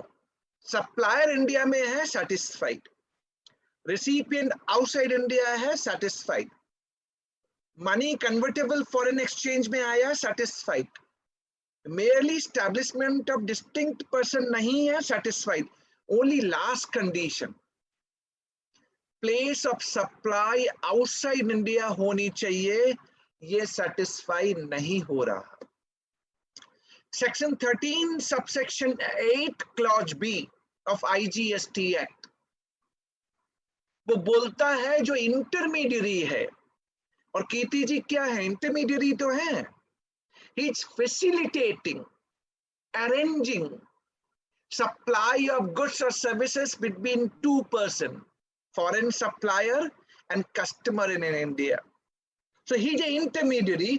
Intermediary के लिए place of supply होगी location of supplier जो इंदौर है, hence it is not export of services, जबकि होनी चाहिए थी outside India। ये एक्सपोर्ट ऑफ सर्विसेज नहीं है, 18% जीएसटी लग जाएगा। फॉरेन सप्लाई जिसको बिल रेज किया उसे double taxation avoidance agreement direct tax में भी नहीं आता। या तो कीर्ति जी को ये टैक्स के बेसिस पे अपनी प्राइसिंग को कम करना पड़ेगा, या फिर हमारा जो एक्सपोर्ट वाला रेवेन्यू है जिसको हम देख रहे हैं वो एक्चुअल में एक्सपोर्ट नहीं हो पा रहा। तो मैंने जॉइंट सेक्रेटरी जीएसटी काउंसिल से क्या कहा, सुनिए कीर्ति भाई, मैंने ये कहा सर आपने कहा GST is a destination based consumption tax, am I right? तो ये सर्विसेज मैंने किसको दी? ये सर्विसेज मैंने फॉरेन सप्लायर को दी जो कोरिया में था, एम आई राइट? कंज्यूम्ड कहां हुई? वहीं पे हुई। अगर GST destination based consumption tax है तो आपने प्लेस ऑफ सप्लाई का प्रोविजन कॉन्ट्राडिक्टरी क्यों बना दिया है? And this is a copy paste provision, copy paste. Service tax में इस प्रोविजन को 1 अक्टूबर 2014 से चेंज किया गया था, जिसको कॉपी पेस्ट करके आपने जीएसटी में डाल दिया। अगर फॉरेन सप्लायर के बिहाफ पे मैंने सर्विस दी है, फॉरेन सप्लायर ने उसको यूज किया है, एक्सपोर्ट होना चाहिए। गुजरात हाई कोर्ट ने कह दिया हम लॉ को जैसे देखेंगे वैसे ही हम कहेंगे, तो उन्होंने कहा it is not ultra vires. Gujarat high court ने टैक्स पेयर के अगेंस्ट में जजमेंट दे दिया। बॉम्बे हाई कोर्ट में फॉर्चुनेटली दोनों मेंबर अलग अलग हो गए। एक मेंबर बोलता है अगर GST destination based consumption tax है तो ये एक्सपोर्ट है। दूसरा मेंबर बोलता है मैं कुछ नहीं जानता, जो लॉ में लिखा है वही है, यानी एक्सपोर्ट ऑफ सर्विस नहीं माना जाएगा। अब मैं उसका उल्टा करता हूं, उल्टा रिवर्स केस, जिससे आपको ये समझ में आए कि गवर्नमेंट की पॉलिसी और टैक्सेशन पॉलिसी जब तक सिंक नहीं होंगी तब तक डेवलपमेंट नहीं हो सकता। रिवर्स करता हूं, अब तक तो कोरिया वाला सप्लायर इंडियन बंदे से सर्विस ले रहा था, तो उल्टा करते हैं। मान लीजिए मारुति कंपनी है गुड़गांव में, कीर्ति भाई, मारुति कंपनी ने कोरिया में आईएच किम को अपॉइंट किया, आईएच किम को, और आईएच किम से कहा कि भैया कोरिया में आप मेरा मार्केट सपोर्ट, मार्केट प्रमोशन कर दो और कस्टमर बना दो। मारुति ने कहा जब मैं कस्टमर टू कोरिया सप्लाई करूंगा, जो भी मेरी इनवॉइसिंग होगी उसका 10% कमीशन तेरा। तो आईएच किम ने कोरिया में मार्केट डेवलप किया, कस्टमर फाइंड आउट किए, मारुति ने माल सप्लाई कर दिया। अब आईएच किम कोरिया से मारुति को अपना 10% का इनवॉइस रेज करता है। सिंपल क्वेश्चन है, अगर आप अच्छी तरह से समझे होंगे तो आपके आंसर सही आएंगे। रिवर्स चार्ज RCM मारुति के हाथ में लगेगा, with the RCM applicable in the hands of Maruti, reverse charge method. And reverse charge के लिए आपको 3 import of services के लिए 3 कंडीशन सेटिस्फाई करनी है. सप्लायर आउटसाइड इंडिया होना चाहिए, IHK इन कोरिया, कीर्ति भाई. रिसिपिएंट इंडिया में होना चाहिए, Maruti. And place of supply must be in India, तभी RCM लगेगा. बताइए RCM लगेगा या नहीं लगेगा? जो मेरे हिसाब से अगर सही आंसर देंगे, विश्वास मानिए मैं नाम नहीं ले पाऊंगा, लेकिन आई विल कॉन्ग्रेचुलेट देम कि उनको कॉन्सेप्ट समझ में आ गया. RCM इज एप्लीकेबल और नॉट एप्लीकेबल. आप चैट बॉक्स में यस या नो कर सकते हैं. For कीर्ति भाई, we have to wait for 1 minute, sir.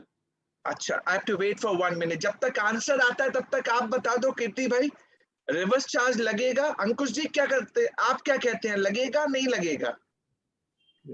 अंकुश भाई बिंदास, कोई घबराना नहीं है.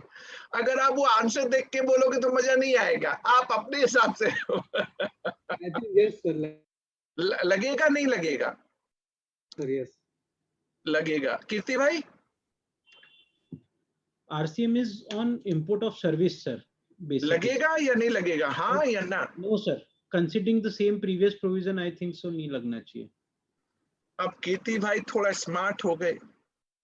आप लोगों ने यस या नो क्या कहा है? जिसने नो कहा है वो अपने आप को पैट करे. Answer is no, RCM is not applicable.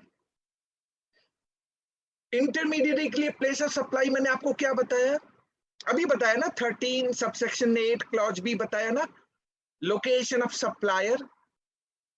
तो इस केस में लोकेशन ऑफ सप्लायर क्या है, कोरिया है. और इंपोर्ट ऑफ सर्विसेज के लिए place of supply in India होना चाहिए RCM के लिए, यानी आपका रिवर्स चार्ज नहीं लगेगा, नॉट एप्लीकेबल.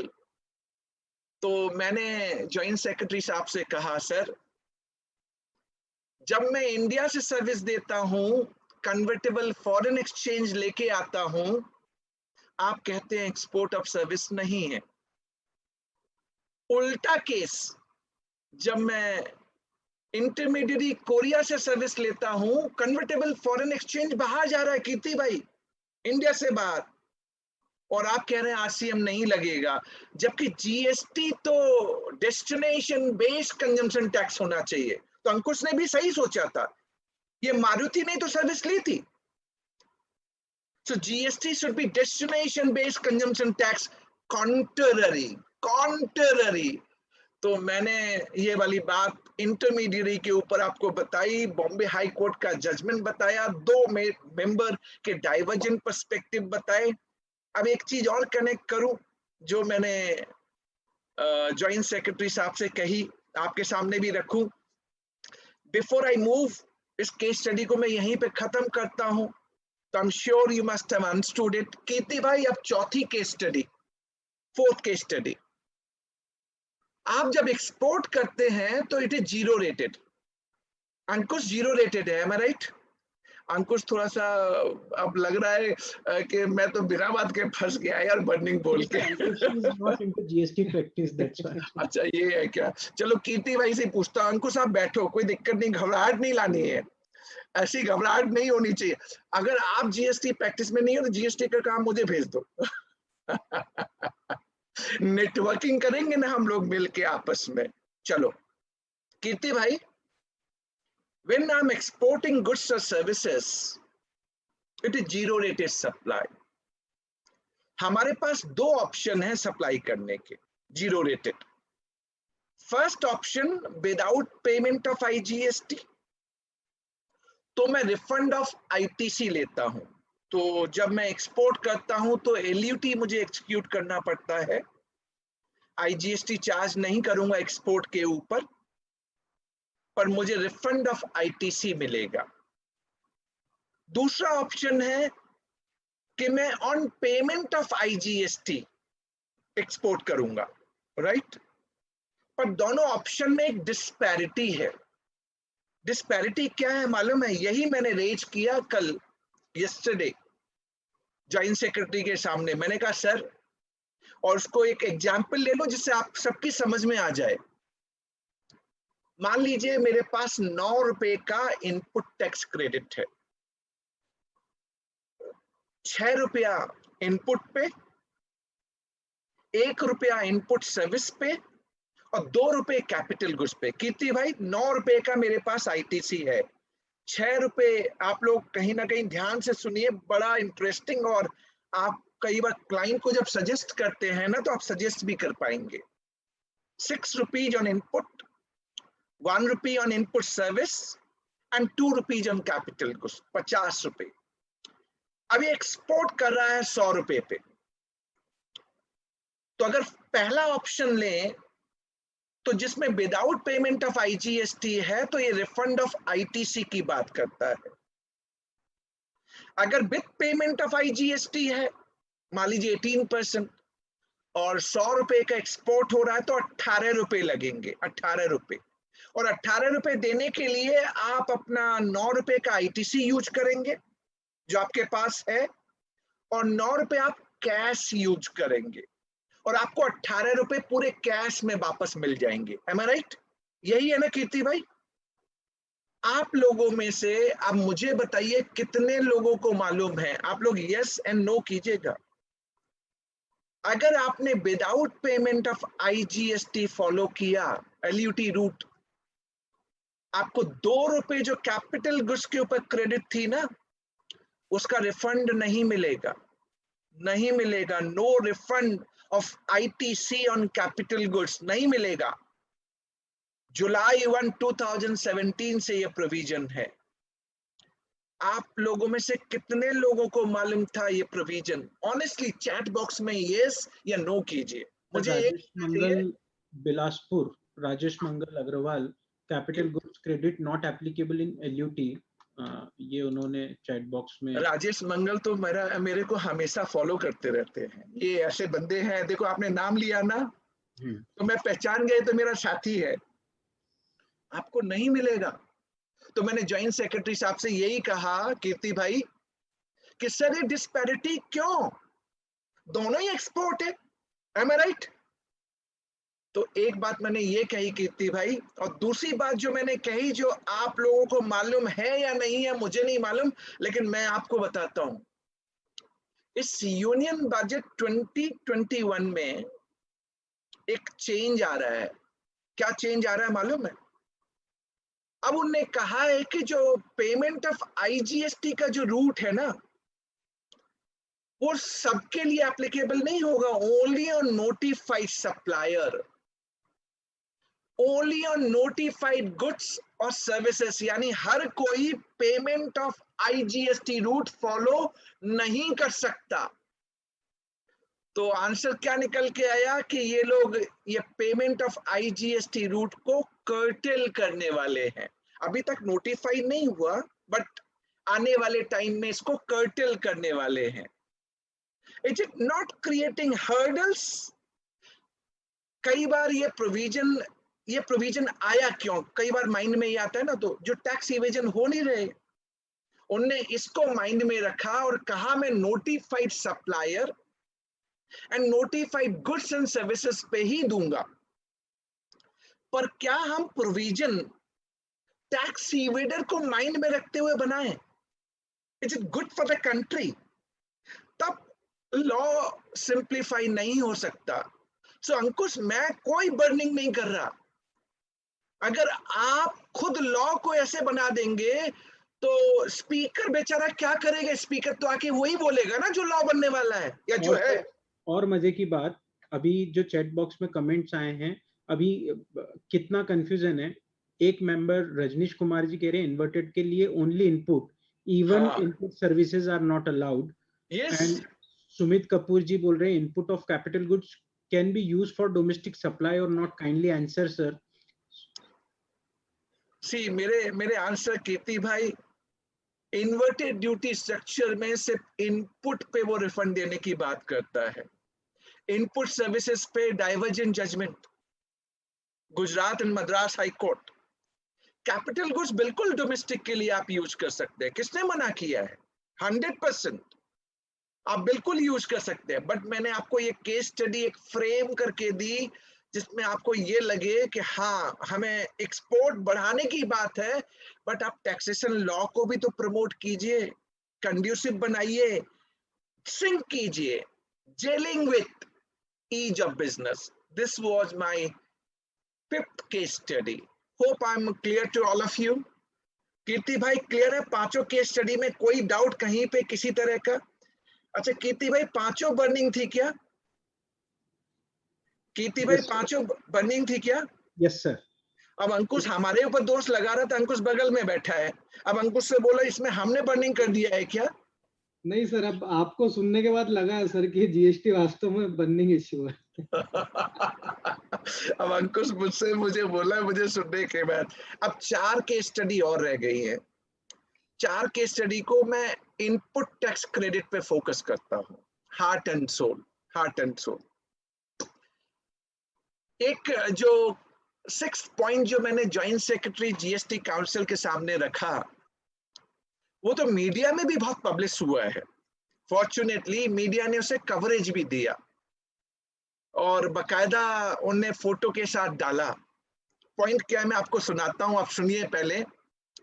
और कल मैंने सेक्रेटरी साहब से कहा भी, सर आप बताइए आपका से क्या है इसके ऊपर. कीर्ति भाई, मैंने दिल्ली से माल इंदौर सप्लाई किया 10 लाख रुपए का. आईजीएसटी चार्ज किया इंटरस्टेट सप्लाई. आपने मुझे 10 लाख और प्लस जीएसटी दोनों दे दिया, आपने दोनों मुझे दे दिया. अब मैंने जमा नहीं कराया. I am a supplier, defaulting supplier. मैंने जमा नहीं कराया. My first question to you and to Kirti ji, whether credit can be denied for buyers, for you, आप सब buyer है ना, whether credit can be denied for fault of supplier of non-payment of taxes, even after collecting the tax from you, credit deny हो सकती है क्या? Say yes or no. Chat box में yes या नो. कीर्ति भाई बताइए आप क्या कहते हैं? जब तक आंसर चैट बॉक्स में यस नो आता रहेगा, आप बताइए हो सकती है क्या? सर कायदे से नहीं होना चाहिए. रीजन बीइंग, गवर्नमेंट ने मुझे कोई ऐसा अथॉरिटी नहीं दिया है कि I can deposit directly tax to the government on behalf of the, मतलब ऑन माय बिहाफ, और I don't have any option available with me. और जब मैं सेक्शन 16 को पढ़ता हूँ तो वहां पर भी कहीं पर मुझे ऐसी कंडीशंस 1, 2, 3, 4, मतलब मुझे वहां पर तो कंडीशन नहीं मिलती है. बट कोई रूल बनाकर अगर उसको किया जाता है रिस्ट्रिक्ट, तो वो rule can not contradict the act. That is my personal opinion sir. लोग क्या कह रहे हैं चैट बॉक्स में?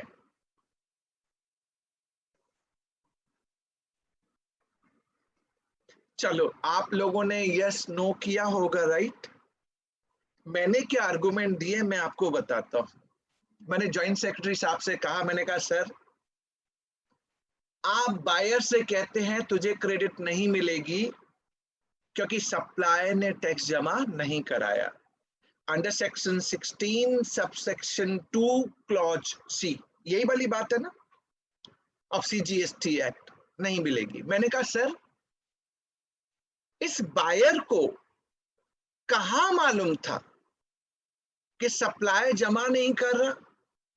एक जीएसटीआर 2A है जो बिगनिंग ऑफ 2019 में आया. पहले तो वो बताता ही नहीं था कि सप्लायर ने टैक्स पे किया या नहीं किया, बाद में बताने लगा कि सप्लायर टैक्स पेमेंट कर रहा है या नहीं कर रहा. तो मैंने सेक्रेटरी साहब से यही कहा, जब तक जीएसटीआर 2A नहीं था, आप भी मेरी बात को बताइएगा सहमत हैं या नहीं है. मैंने उनसे कहा सर जब तक जीएसटीआर 2A नहीं आया, बायर को कहां मालूम था कि सप्लायर बिमल जैन ने टैक्स कलेक्ट कर लिया है फिर भी जमा नहीं करा रहा. तो आप बायर को कैसे पेनलाइज कर सकते हैं? दूसरा मैंने कहा सर एक लीगल मैक्सिम है Lex non cogit ad impossibilia. You cannot compel a person to do something which is impossible. Sir GSTR 2A जुलाई 17 से आना था, आप लेके नहीं आ पाए, आप लाए समटाइम बिगिनिंग ऑफ 2019 और फिर आप कहते हैं बायर से कि तुझे क्रेडिट नहीं मिलेगी। मैंने कहा सर ये हो ही नहीं सकता, जो 2A as per the GST law जुलाई 17 से आना था आपने दिया नहीं, और आप कहते हैं तू वो काम कर जो इम्पॉसिबल है। नहीं हो सकता सर, टैक्स डिपार्टमेंट को नहीं मालूम था कि बिमल जैन ने टैक्स कलेक्ट कर लिया है और उसने जमा नहीं कराया। तीसरा मैं आपको एक जजमेंट दूं, Madras high court Madurai bench, DY बेथल इंटरप्राइजेस। इस जजमेंट में कोर्ट ने ये कहा आप बायर से टैक्स नहीं मांग सकते जब तक आप डिफॉल्टिंग सप्लायर के against investigation and inquiry conduct नहीं करते। GST डिपार्टमेंट ने दोनों को रजिस्ट्रेशन दिया है, राइट, बायर को एंड सेलर को। जो सेलर है मैं हूं, बायर आप हैं, हम दोनों को रजिस्ट्रेशन डिपार्टमेंट ने दिया है। अगर डिपार्टमेंट को मालूम पड़ा कि Bimal Jain as a supplier defaulter है, आप पहले एक्शन डिफॉल्टिंग सप्लायर के अगेंस्ट में लीजिए, उसके बाद आप रिसिपिएंट बायर्स के पास जाइए। Unless you take investigation inquiry against the defaulting supplier, you can not ask tax from the buyer or recipient of goods or services. मैं अगर प्री GST में आपको लेके जाऊं ना, एक सुप्रीम कोर्ट का, एपेक्स कोर्ट का जजमेंट है KK इंडस्ट्रीज, सेम इशू था, सेंट्रल एक्साइज की सैनवेट में क्रेडिट मिलती थी, and honourable apex court has held credit can't be denied for the buyer, for the recipient, for non-payment of taxes by the supplier. VAT may maximum, most of the high court in India has given judgment, credit can't be denied in the hands of buyer for the default of supplier. Delhi High Court, Arise India, same judgment. SLP file हुई supreme court में, SLP got dismissed, merit पे कोई discussion नहीं हुआ, but most of the high court same view except Bombay High Court, and this matter is now under litigation. Notice has been issued to the revenue, but in my humble opinion, period prior to GSTR 2A, department, मैं आपसे अपनी बात रख रहा हूं, आप department buyer से tax नहीं मांग सकता, he can not deny the credit in the hands of buyer. आपको GSTR 2A देना था 17 से, आपने दिया ही 2019 में, उस बेचारे को मालूम ही नहीं था, तो आप उसे कैसे कंपेल कर सकते हैं? To see the law and machinery provision, it need to be supported. Kirti भाई, this is my case study number 6 और मैंने आप सबके सामने ये डिलीवर कर लिया। आप लोग बताइए चैट बॉक्स में समझ में आया अच्छी तरह से? आप लोगों को अगर समझ में आ गया, एक यस होना चाहिए। कीर्ति भाई आपकी तरफ से बोलेंगे यस एंड नो, तो हम अकॉर्डिंगली उसी के हिसाब से आगे बढ़ेंगे। कीर्ति भाई, am I clear for this case study? Sir, member का है कि what about section 41 subsection C? C, ये सेक्शन इन आइसोलेशन नहीं देख सकते आप। Section 37, 38, 39, 41, 42 need to be read in conjunction with each other. You cannot look at one particular subsection for deciding the case, क्योंकि एक ऑटोमेटेड सिस्टम था। जो next case study है उससे और भी आपको समझ में आ जाएगा कि मेरा व्यू कितना क्लियर है। तो कीर्ति भाई, most of the audience is yes, Yes, अब मैं sir. जो दूसरी केस स्टडी करने वाला हूं उससे बहुत क्लैरिटी इमर्ज हो जाएगी। कीर्ति भाई, हमारे जीएसटी में क्रेडिट लेने के लिए एक नया नाटक चालू हो गया है, वो 2A और 2B हो गया है ना। पूरा पैन इंडिया परेशान है। मेरे पास भी कई बार क्वेश्चन आते हैं, सर क्रेडिट लेने के लिए 2A देखें या 2B देखें, एम आई राइट? आते हैं ना। आप बताइए कीर्ति भाई, 2A और 2B का कोई रिलेवेंस है क्या? Please tell me, is there any relevance of 2A or 2B for availing credit in GST? Sir, I welcome our past president Sunil Talati sir is also there. So first I welcome Sunil Talati sir. Sir, welcome sir. Thank you. Kindly continue with the, kindly continue. Yes, Kirti Namaskar, bhai. Kamisha ji. Kamisha ji, namaskar. Welcome, sir. Most welcome, sir. It's a great pleasure and honor. Thank you. Yeah, thank you, sir. Talati sahab, namaskar. Vimal Namaskar. Jain. Vimal How are Jain you? sir is also here. Very Yeah. fine, sir. Very fine, sir. So, Kirti bhai, please tell me, is there any relevance of 2A or 2B for availing credit in GST? Please tell me, yes or As no. far as rule is concerned, yes sir. But as far as act is concerned, I don't agree. So, कीर्ति भाई ने भी ऐसे, अब अंकुश मुझे दोष मत देना है, मैंने बर्निंग नहीं किया। As far as rule is concerned, as far as act is concerned, बेचारा टैक्स पेयर बोलता भैया मुझे बता दे एप्लीकेबल है या नहीं है। अगर रूल और एक्ट मुझे ही पढ़ना है तो फिर मैं ही पढ़ लूंगा। मैंने बोल्ड शब्दों में बोल रहा हूं आपसे, बोल्ड शब्दों में। नो रिलेवेंस कीर्ति भाई, नो रिलेवेंस of 2A और 2B, and fortunate enough, मैं कितने दिन से बोल रहा हूं, आप लोग मेरा वीडियो देखते होंगे सब लोग। मैंने इस वीडियो को 2 महीने पहले डाला था। मैंने कहा था कोई रिलेवेंस नहीं है, एंड फॉर्चुनेट इनफ 2 दिन पहले गुजरात हाई कोर्ट का बैल्को लिमिटेड में जजमेंट आया है, you can not, no relevance of 2A for availing credit in GST. और मैं आपको आर्गुमेंट देता हूं, आर्गुमेंट आप सुनेंगे तो आप सब मेरे साथ आज सहमत हो जाएंगे कि बिमल जी सही बोल के गए। मान लीजिए मैं सप्लायर हूं कीर्ति भाई, and I am supplying from Delhi to Indore. Kirti भाई हाँ ना होना चाहिए आपका? कीर्ति भाई हाँ। अब मैंने इंटर स्टेट का इनवॉइस रेज किया, आईजीएसटी चार्ज किया, आपने आईजीएसटी के हेड में क्रेडिट में ई क्रेडिट लेजर में भी ले लिया, बट मैंने जीएसटीआर 1 भरते वक्त कीर्ति जी का जीएसटी नंबर नहीं डाला, मैंने किसी और का डाल दिया, तो आपके 2A में आएगा? कीर्ति भाई आएगा? नहीं आएगा ना, नहीं आएगा। क्वेश्चन वहीं पे स्टार्ट हो जाता है, क्रेडिट मिलेगी?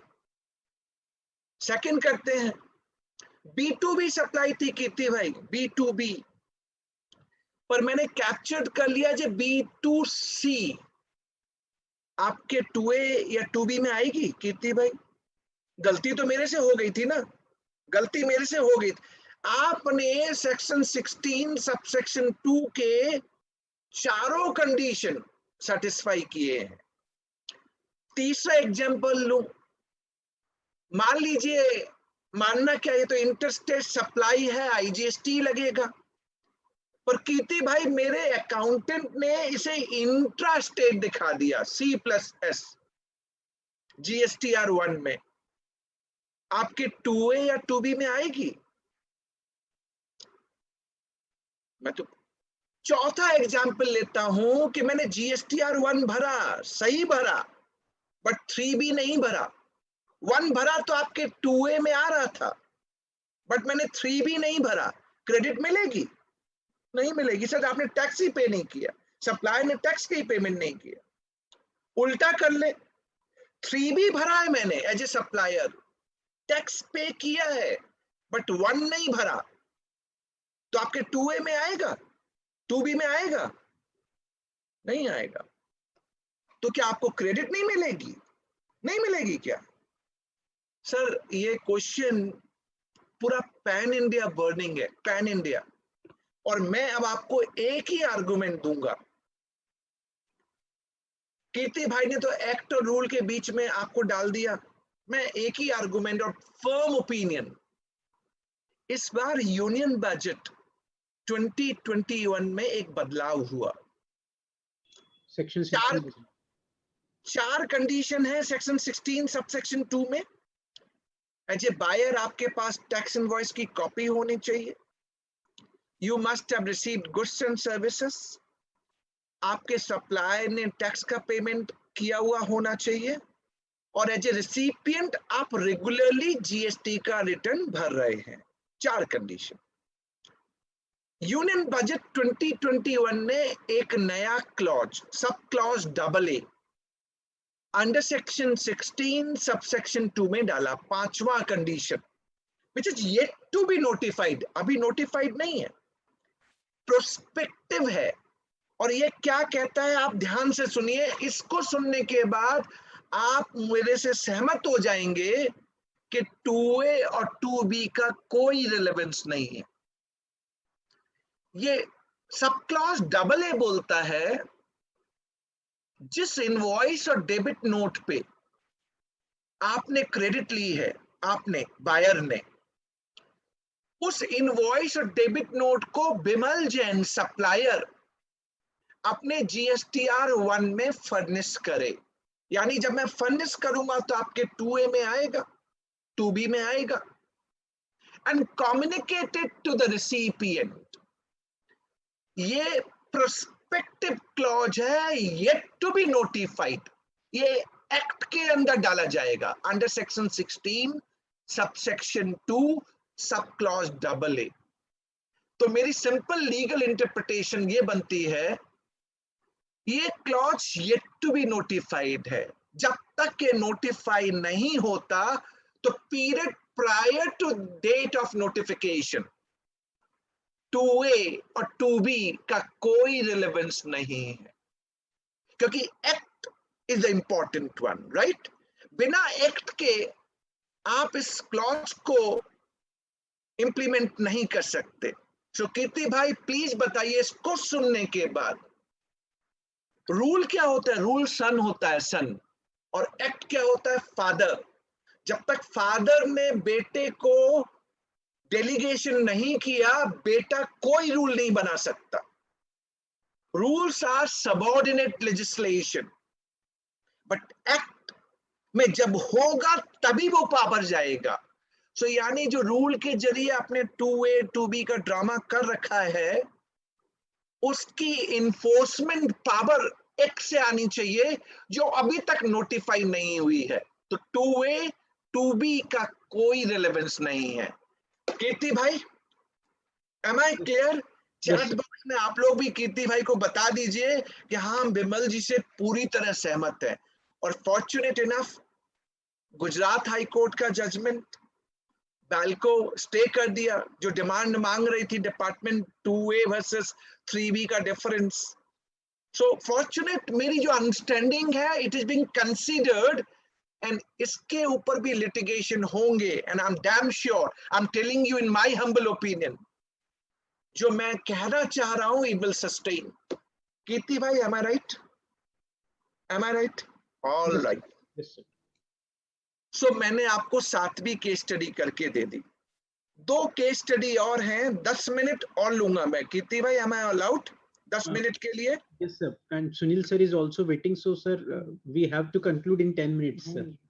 10 मिनट, अच्छा। मुझे कीर्ति भाई ने कह दिया है कि सुनील सर वेट कर रहे हैं, तो मैं अब कीर्ति भाई से भी तो बोल दूं मेरी गलती क्या थी। मैंने तो टाइम से स्टार्ट किया, आप ही ने बीच में दे दिया मिनिस्टर साहब को टाइम। चलिए, कोई इशू नहीं, on a lighter note 2 case study और करेंगे, एंजॉय करेंगे। नेक्स्ट केस स्टडी, और ये केस स्टडी हम सबके लिए बहुत इंपॉर्टेंट है, बहुत इंपॉर्टेंट है।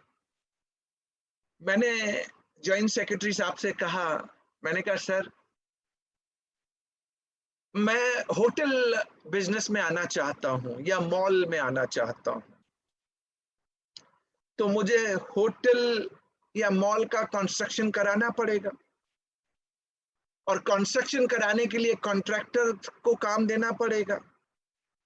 कॉन्ट्रैक्टर मुझे जीएसटी चार्ज करेगा sir on construction of mall and hotel, and I'm going to use this hotel and mall for the purpose of renting, commercial renting or commercial accommodation services, जिस पे मैं GST charge करूंगा।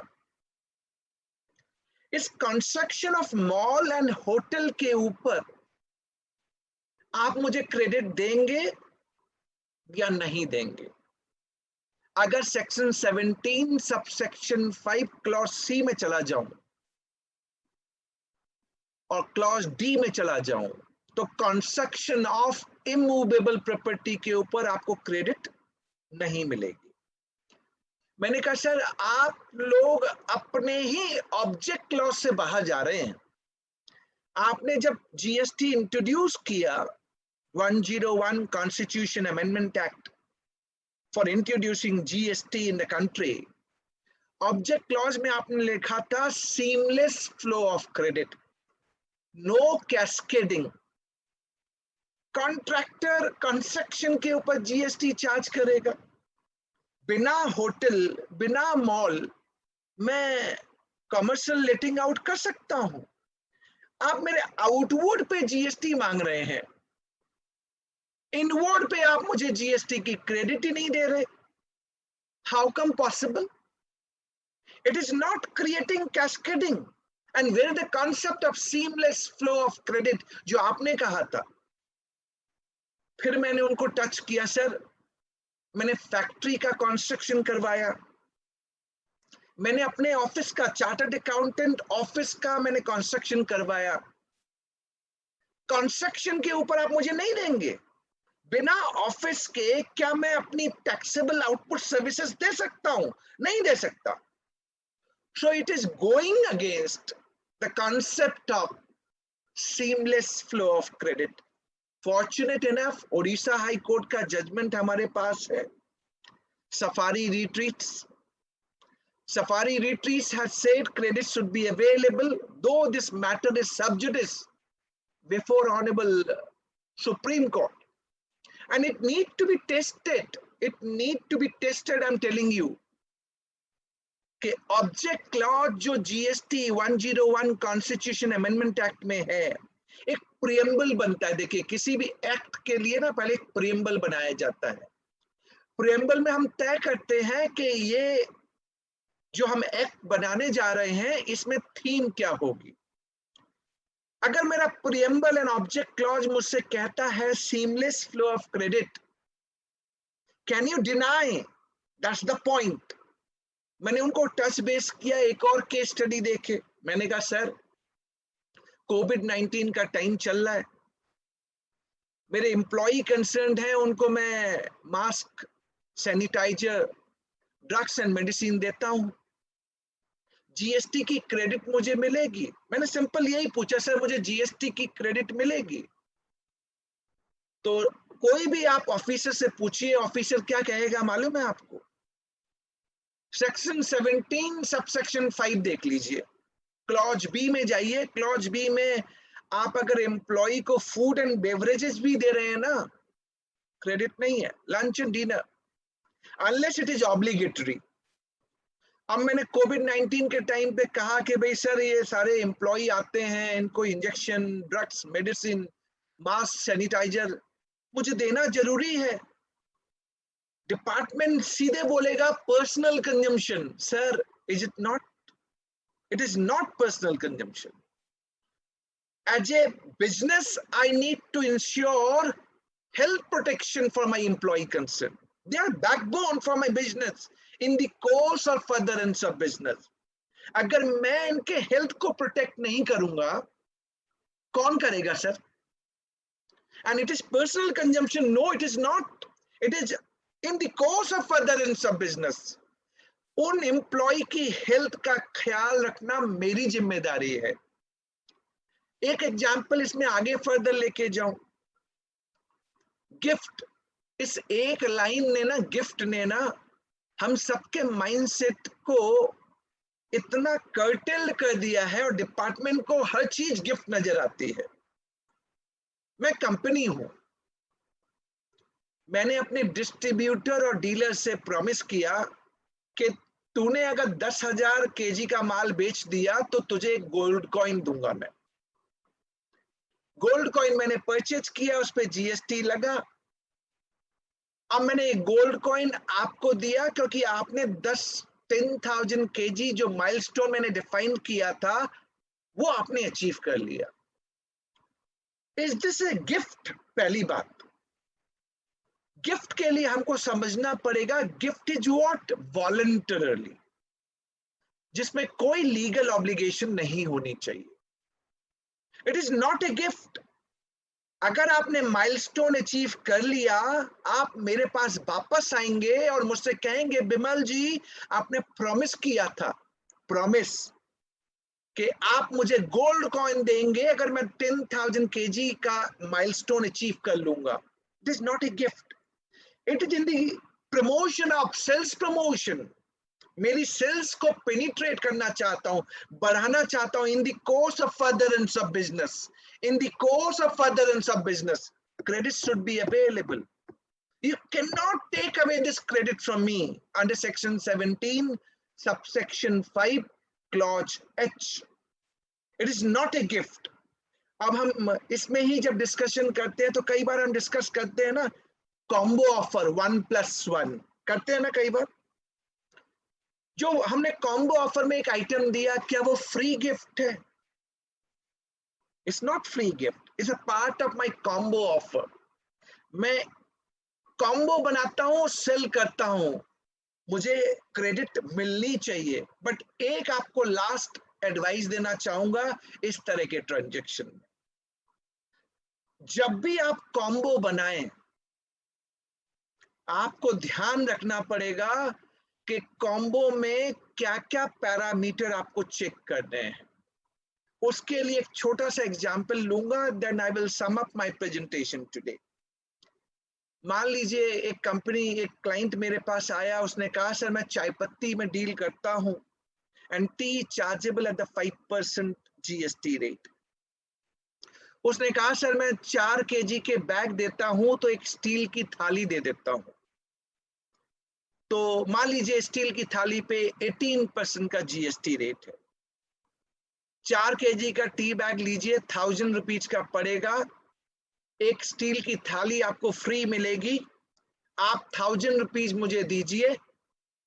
अब आपके सामने question ये था जो उस क्लाइंट ने मुझसे पूछा, सर जो स्टील की थाली थी जो मैंने उन 4 केजी टी बैग के साथ दी as a free gift, free तो नहीं है जैन साहब, उसने कह दिया, क्योंकि इसकी प्राइसिंग में ओवरऑल 4 केजी के टी बैग में डाल के चल रहा हूं, क्या मुझे क्रेडिट मिलेगी या नहीं मिलेगी? उसका ये क्वेश्चन था।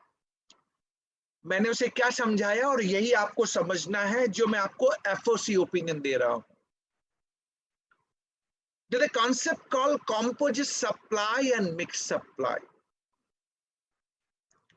Mixed supply का मतलब है 2 or more supply, tea and steel की थाली,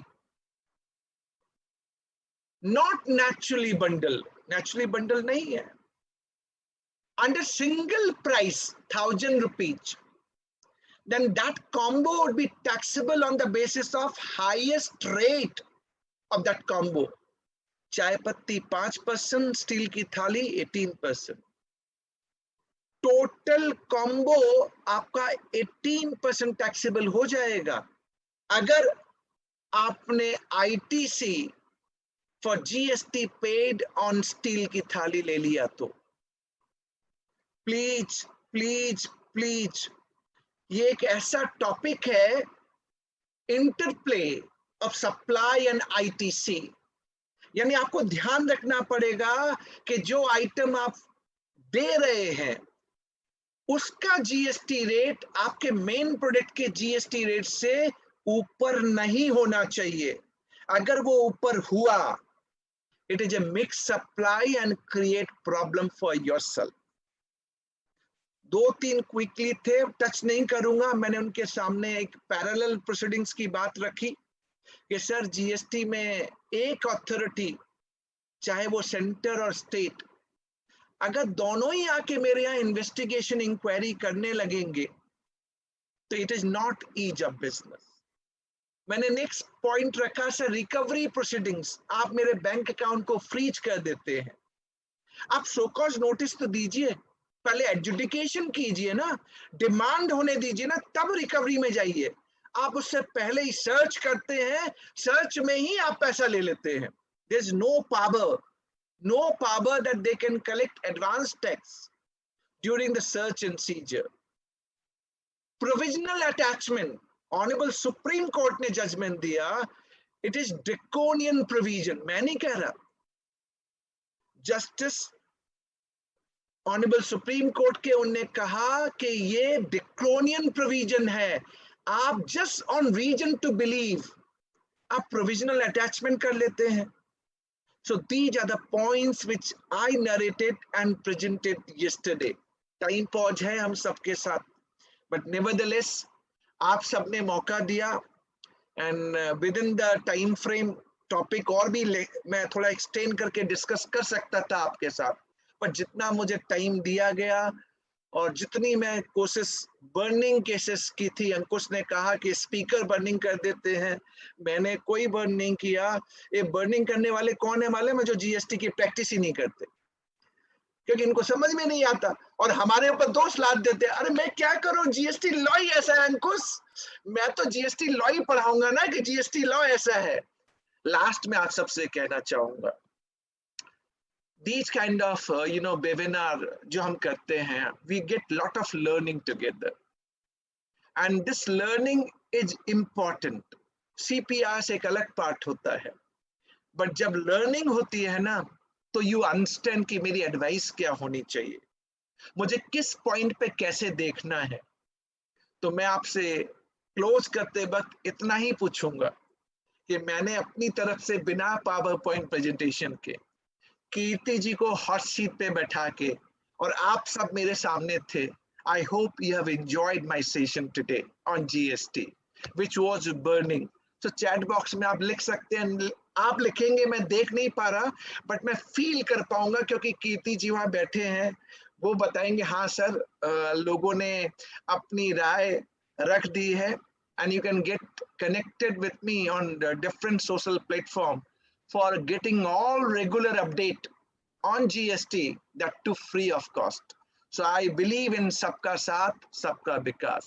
So take care of yourself. Thanking organizer for inviting me on this today's topic, burning issues in GST. Thank you very much. Thank you very much, sir. Thank you so much, sir, for excellently covering all the burning issues very interactively, and which you have also presented to the Joint Secretary also yesterday. And yes, after your session, I am totally agreed with you that there are real burning issues in the GST, and speakers have not created it burning. So we also apologize from all the GST speakers as well for my saying. And once again, thank you so much, sir, for taking out time out of your busy schedule.